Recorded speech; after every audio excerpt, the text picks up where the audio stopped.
you wanted the best, you've got the best podcast, the hottest podcast in the world. The Chris Voss Show, the preeminent podcast with guests so smart you may experience serious brain bleed. The CEOs, authors, thought leaders, visionaries, and motivators.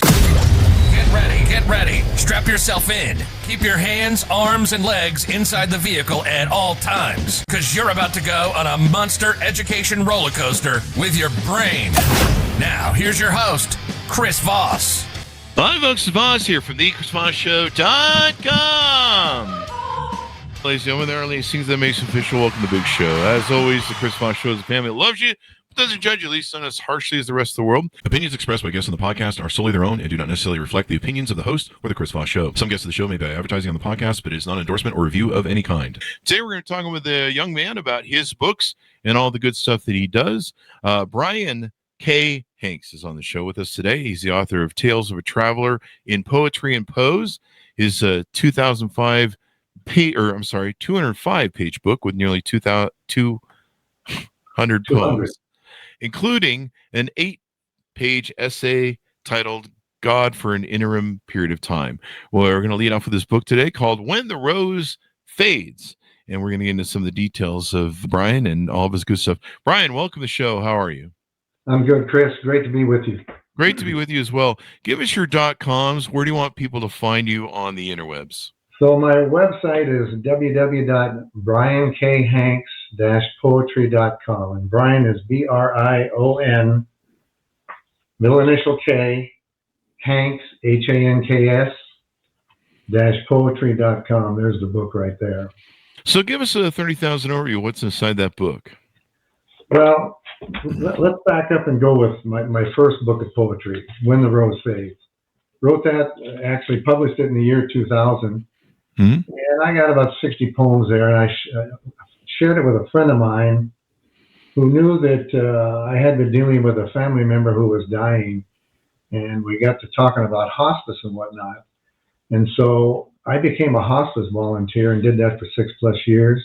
This poetry book got shared with hundreds of people, and I'm happy with the fact that it made a difference in the lives of people who were actually terminal and dying. Oh, wow. They found comfort in the book, and so, again, that was printed a long time ago. I still give copies of this book away, When the Rose Fades. The second book that I published, because I'm a retired construction safety manager, is titled Safety Under Construction, a book that's I'm quite proud of. Because too many people out there are dying and being injured on construction projects. So I had a good career in construction, and that was written in 2013. And then my latest book, Tales of a Traveler in Poetry and Prose, was written in 2024, and this is the one that you referenced with the start of the podcast here. Okay?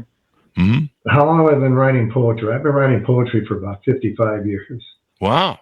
And early on, it was during my days when I was not married. I didn't get married till I was 28. I wrote a few love poems and things about nature and this and that. And it was 1984 when I moved to Sedona, Arizona, and was selling art in a fancy art gallery, and had time on my hands where I began to write quite a bit of poetry. And that led to that book. I had... I got lost in my thought here, but at any rate, poetry and prose became a thing that I enjoyed doing. And so as a result of getting that first book printed, I knew that I was going to write more poetry. And so I began a process of writing and tweaking them and writing and tweaking, and came up with nearly, like you said, 205 poems. Wow. That went into Tales of a Traveler in Poetry and Prose. Now, that was published last year in 2024. Since that time, I've actually written another 200 poems that will go into another book. But oh, wow. So you do have another book coming up soon? I'm intending probably next year to publish that book. Yeah. So how did I choose the title of my book? It's Tales of a Traveler. Well, I did quite a bit of traveling in my early youth. I was in the Merchant Marine for about a year before Uncle Sam called with a Vietnam War draft notice, but I was in the Merchant Marine, was over on the west coast of Africa and went to 9 different ports. Oh, wow. I traveled around the western United States. I was up into Alberta and British Columbia and Canada. Mm-hmm. And all of that traveling ultimately came down to this. I consider myself a mind traveler. Oh. In my mind, I can travel anywhere and everywhere. And that's how the title of my book, Tales of a Traveler in Poetry and Prose, came about. Huh. Poetry and prose. Prose. So, what are some of the subjects of my poetry? Mm-hmm. I talked about nature, youth, love, loss, death, and dying. And something that I've started using here the last couple of years, I call it right human relations. Mm. This world of ours, I don't feel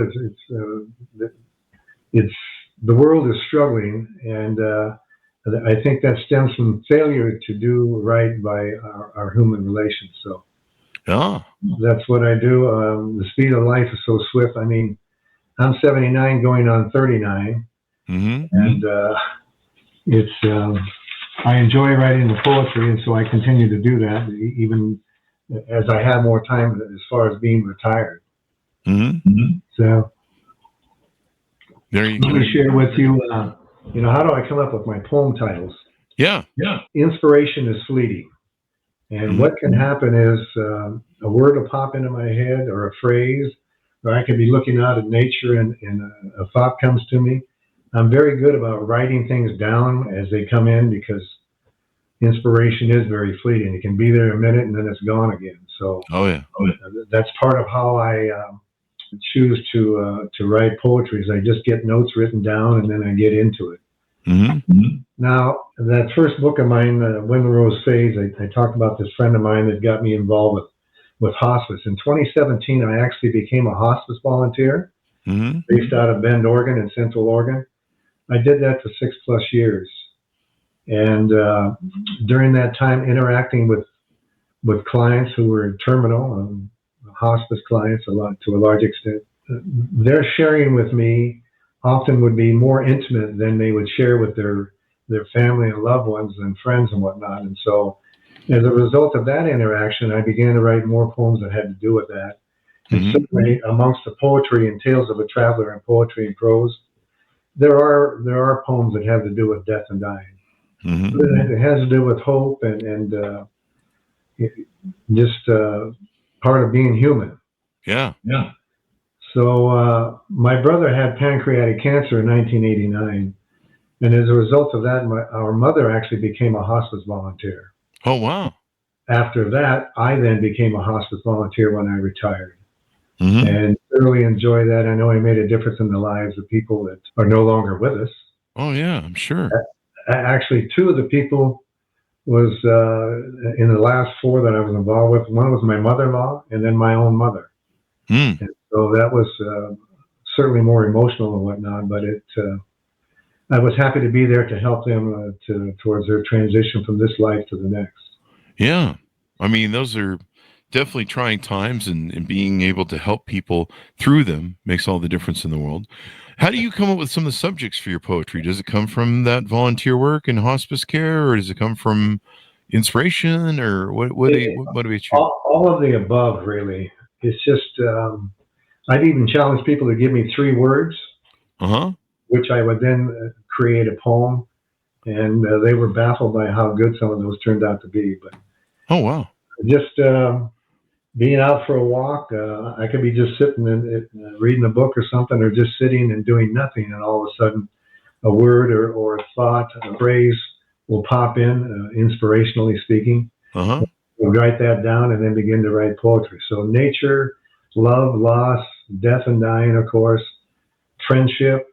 I mean, I got to looking through all of the titles of When the Rose Fades, and I mean, when you look at those titles, you've got to go look at the poem to really see what it's about, because while quite often the title will give you a good sense of it, but like here's one: The Light of the Candle Does Care, The Train of Fear, Appointment with Freedom, No Parking in the Way of Progress, Content or Not, Do You Get It, The Future, If Not Now, Tinkering at Your Own Apparel. Be Who You Are, My Soul Song, Wealth Comes in Many Forms, A Leap of Faith, and on and on and on. Be a World Ambassador, et cetera, et cetera. Really, I don't like to use the word proud, but I'm very pleased with the poetry that I've written. Mm-hmm. And many people have gotten back to me, and they would convey, in particular, one or two poems that they really liked. Mm-hmm. And I was pleased to hear that, because I knew that even if one poem in that book makes a difference in somebody's life, why, it was worth it to take the time to write it. Oh, yeah. Yeah. So, Yeah. What results am I hoping to achieve with Tales of a Traveler? Well, my intent is to connect with people heart to heart and spirit to spirit. And it's intentional for me to try to stimulate thought with people. Mm-hmm. And be about right human relations. That's just become an extremely important thing for me. But if I could, Chris, I'd like to go back with regards to hospice for just a moment. Mm-hmm. And I'd like to take a minute here and read a poem I wrote called Soon I Will. Oh, that was the one I was going to ask you about. Yeah. Yeah. So I met Dr. Elizabeth Kubler-Ross, who had a lot to do with bringing hospice to the United States, and met with her at her home down in Arizona for 2 days. Mm-hmm. And she had finally become the patient. Mm. And she said, I'm not long for this world. And so I, because of her saying that she wasn't long for this world, I then wrote this poem titled Soon I Will. Oh, so wow. Let me read that to you. Sure. Soon I will travel at the speed of light, a tremendous journey, not a flight. Soon I will see those who've gone before, and then travel on to see so much more. Soon I will be an angel on high. To get there, I realize I must die. In my mind on this, I shall be clear as the end of my earthly life draws near. Mm-hmm. Soon I will experience my soul being set free. Like a butterfly, even still, I will be me. Mm. Soon I will go from the seen to the unseen, and shall discover this reality is not a dream. Soon I will feel my heartbeat cease. I am ready for my soul's release. For it is with this gift so grand, I shall take the great hand. Soon I will sow immense, unconditional love by watching over each precious dove. Soon I will accept my moment to depart, because I know it's simply my new start. Mm. Wow. That's beautiful. Thank you. What a great way to inspire people and stuff, so that they can,